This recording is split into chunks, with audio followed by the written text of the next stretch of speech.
Over the last few years, my film photography's got better and better, and a lot of it is down to these tips.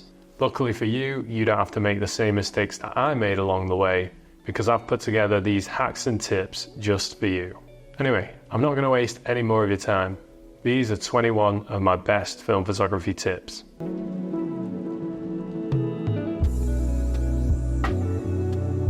Often when we start film photography, we end up with a bit of a zoom lens and we wonder why our film photos don't look very sharp at all. It turns out that zoom lenses just don't produce pictures that are that sharp.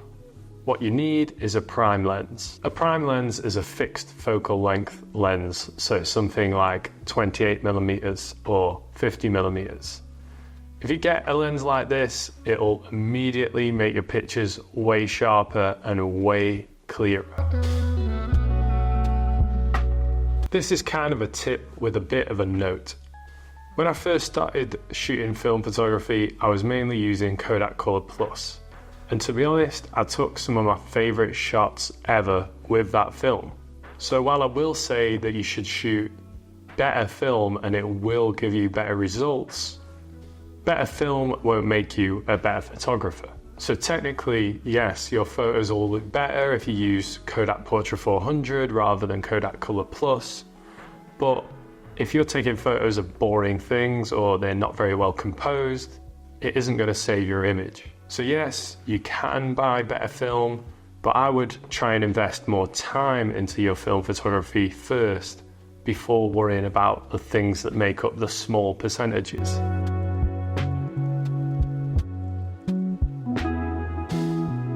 Here's one that I spoke about in a recent video.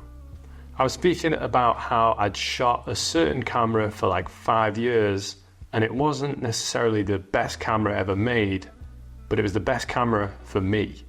Finding a camera that you're comfortable with and that you know how to use and you're not thinking too much about shooting with it, it's just almost like an extension of yourself.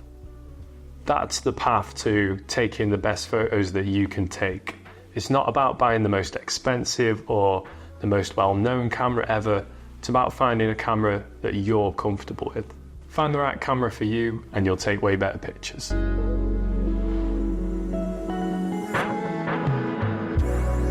Here's one that's more about taking really good pictures rather than film photography itself. But let's say you're in a new location and typically we can fall into a bit of a trap of shooting what's right in front of our eyes. We shoot a landmark or something like that. Usually, in those cases, your pictures are going to be really boring. My advice would be to try your best to photograph the feeling of a place rather than what's actually there. And by that, I mean the hustle and bustle of the streets or common food that's eaten there, close-up little things that show this place in a completely different light. It's about thinking a bit more creatively about how you shoot in order to just take your photos to that next level. This is a really simple one, but it'll pretty easily make your photos look considerably better. Usually when you're exposing a photo, you're looking for the middle point and you're thinking, okay, that's exposure, that's properly exposed. Usually though, in film photography, you probably want to overexpose by half or one stop. This is because it's much easier to get information back from the highlights than it is in the shadows. Especially with cheaper film and things like that, they don't really have much dynamic range, so just exposing it that little bit more just means you get a bit more information from the shadows and it tends to be a more equally exposed shot.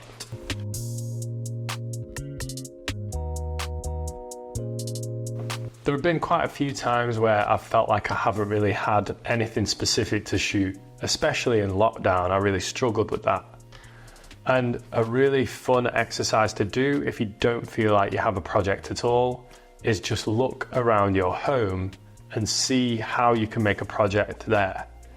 You may even decide that you want to do self-portraits or shoot your family and the way they interact with the home, or shoot space and the lack of people in the home. Anything like that It'll just get your creativity going and allow you to create a bit of a project and experiment a little bit.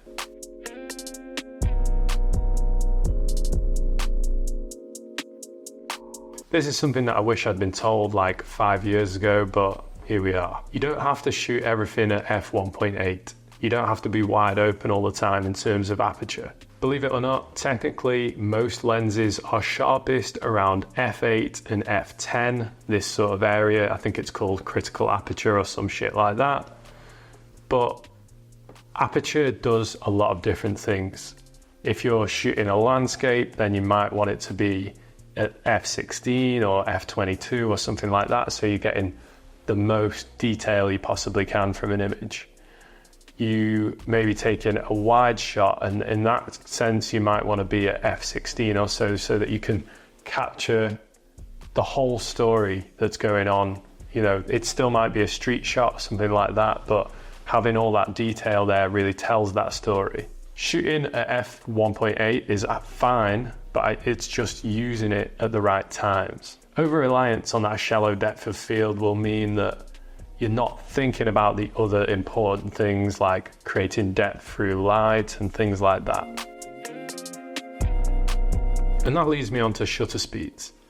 Previously, I'd never really experimented with low shutter speeds, and probably I would have only shot at low shutter speeds if I had to because it was night time or something like that. However, one day when I was commuting to a horrible job in this capitalist hellscape, I started to shoot out of the window, but it was like 6 in the morning, so it was really dark. The fact that I was shooting at like a 30th of a second meant that I was getting some insanely dreamy shots, and they've influenced my work ever since then. So effectively, what I'm saying is experiment a bit with shutter speeds. Don't rely on low shutter speeds or high shutter speeds. Just try to use them as and when it comes up. There might be a time where you're like, oh, if I've shot this at, a 30th of a second or something like that, then this could look pretty cool. Try it out.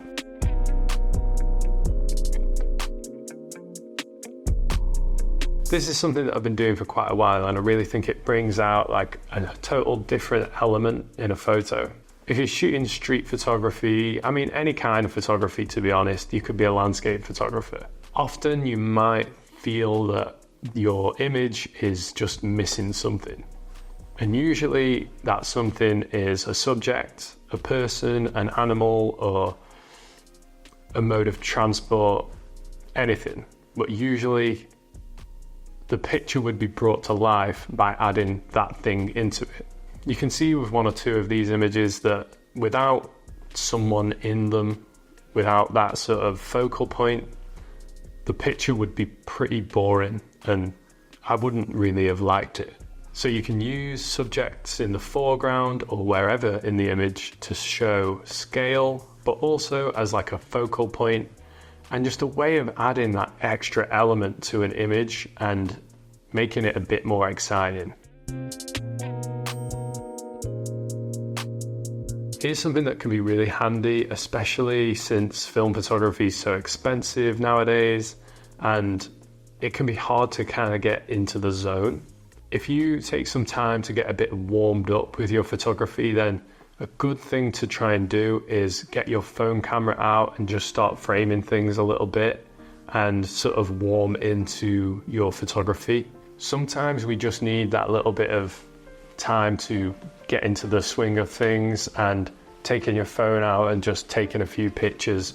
They're not going to look anything like how you want them to look, but it's just a way to sort of look at the world a bit more creatively for a bit before you get your film camera out.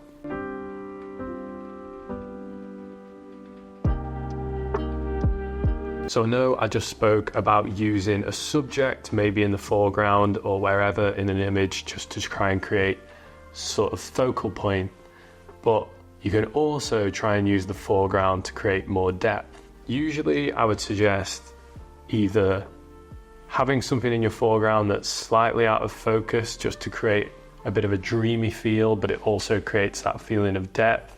But there's also a lot of ways you can play around with things because it adds another layer to your image. So let's say you've got some flowers in your foreground and then something else is going on in the background, it's a layer to that image and it just adds a whole other element to it. So play about with that foreground and with subjects as well, and you'll definitely be getting way better pictures really soon. This is one I wish I'd been doing for a long time, but I just had never done it because I'm a dumbass. But going to photography meetups and having real life networking events is a massive thing that you can do. It will help you get to know people within the local community that do what you do. You might even make a new friend. You'll find out about things that are actually going on around you. And I think learning with someone is a really good way of doing things. So if they're at about the same level that you are, then that could be really handy because you can sort of bounce off of each other and you get different ideas, and they might even help you with shoots that you do and things like that. So I would never underestimate just going to a photo walk or a photo meetup or something like that, because it's so good.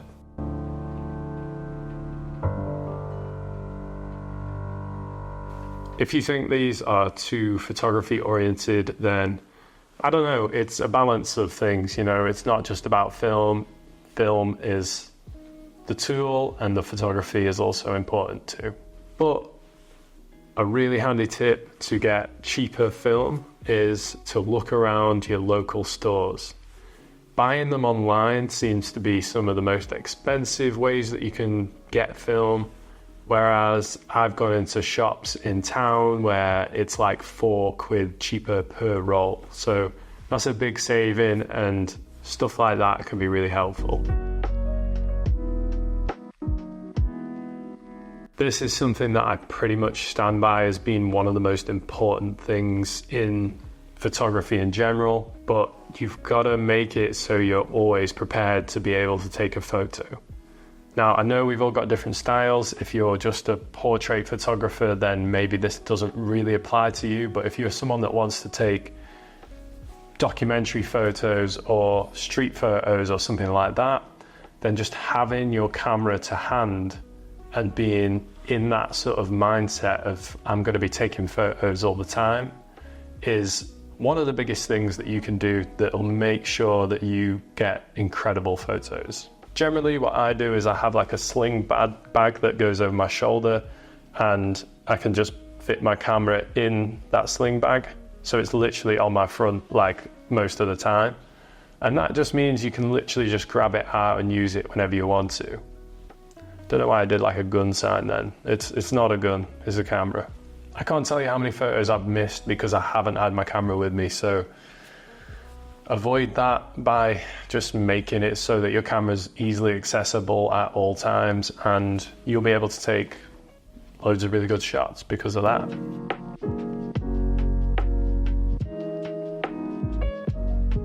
I think this is something that probably gets overlooked quite a bit, and I've definitely been guilty of that myself.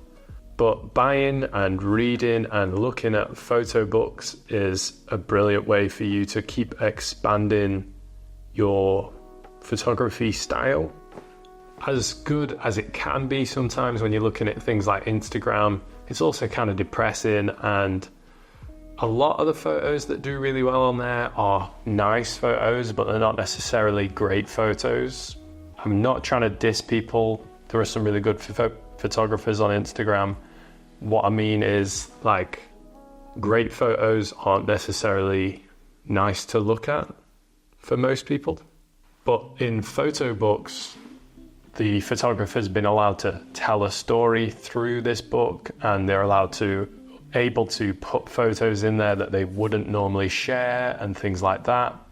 And they can inspire and inform you because it expands the way you look at photography. Rather than just looking at the same old nonsense, you can go, oh, I wonder how they did that. I wonder, how they even thought to do that.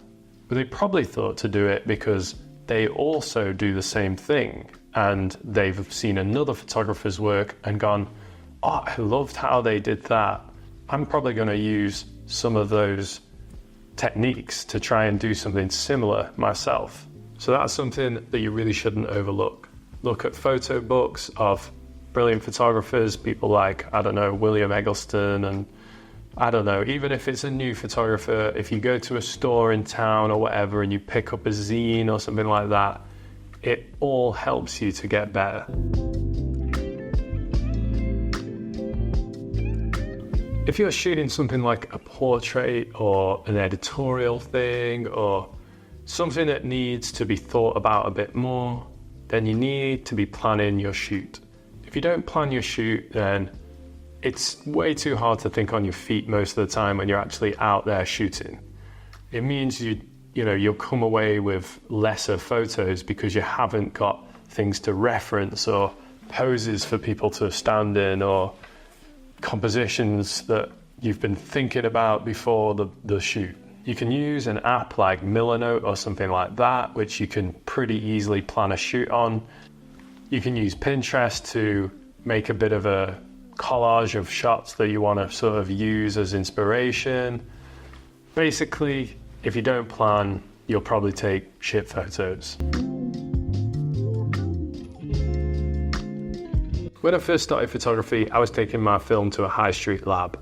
That's probably what most people will do when they're not sure where to take it, and why wouldn't it be fine if you took it to a high street lab? Unfortunately, often the scanning of your negatives will be pretty low quality when you take it to a high street lab. Now, as shit as my photos probably were when I was taking them there, they got shitter by being scanned by some pretty awful machine. Also, it was actually really expensive as well. So this tip is to find a really good lab, and you can do that by obviously just Googling it or going on Reddit, because usually the best advice for things like that is going to be on Reddit. Find a really good lab.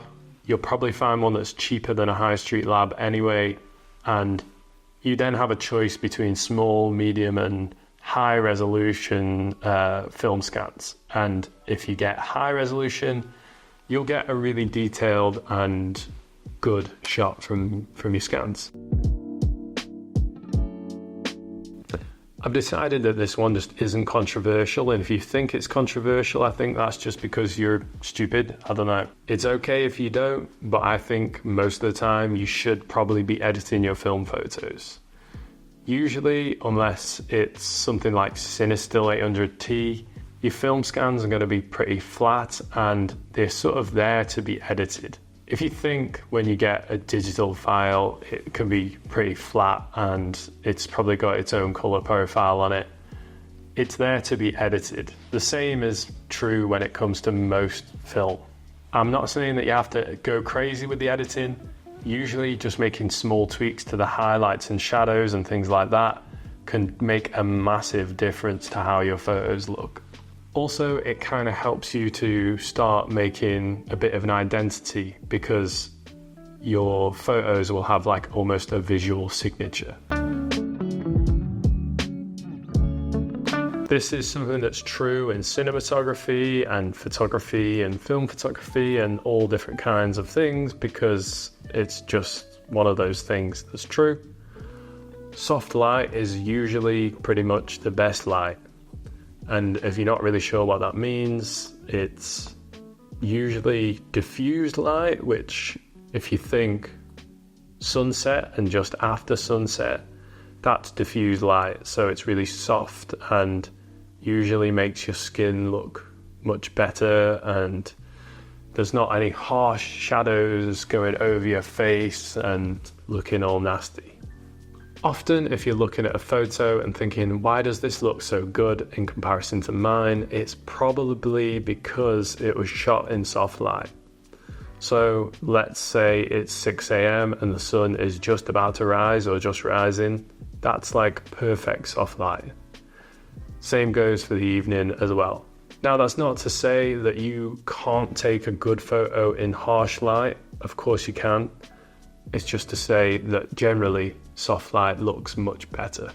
So look for soft light and you'll probably get way nicer pictures. A while ago I did kind of like an editorial style shoot for a guy, and I decided I really wanted to use flash at night. It wasn't full nighttime, but the sun was setting, so what I wanted was to use the flash and have the sun setting in the background. And it created a really interesting sort of contrast, and I really loved it. So experiment with flash a bit, because taking those kind of shots, they're kind of pretty unique and unusual, and it's a lot of fun to get those kinds of things. Of course, also you could use a flash like a proper softbox flash, but usually that's kind of an expensive thing to do, and most people wouldn't do it unless they were doing like proper editorial work. So a little on-camera flash is just fine for most things. Oh baby, I'm gonna end this in the way that everyone ends these kinds of things, but you've got to learn the principles and then break them, because that's kind of how you take more interesting pictures. So usually the case is that you don't use every principle in one go. You wouldn't use the rule of thirds and this and that and this and that, and it's all in one picture. Usually there's like one or two things in a picture, but often there's a picture that completely breaks all the rules and it looks amazing and you don't really know why. So it's important to know the principles, but being too obsessed with sticking with them will often hold you back. And that's something that I've found looking back on my photography career. I don't know, that sometimes you get a little bit too obsessed with a certain thing. You think, I can't shoot anything if it's not soft light, or I can't take a picture if it's not split like this in a rule of thirds. There's something interesting on every. It's all bullshit. Like, yeah, it's true, but at the same time, great pictures exist without following those things, and loads of shit pictures exist that follow those things perfectly. So what I'm saying is nothing matters, and just do what you want. But what does matter is that usually at the end of a video I suggest a song, because I really love to do that. So if you like listening to music, which most people that are alive do, then maybe listen up. I'm going to suggest No Cars Go by Arcade Fire. It's not like no one knows this song or anything. Everyone knows this song. I just think it's a beautiful song. It's on a skate section, but I can't remember which one. But it's just classic. So go and listen to that. It's good vibes. It's good vibes. Anyway, if you're enjoying yourself, then go on to another video. It's worth it, probably. It might be worth it.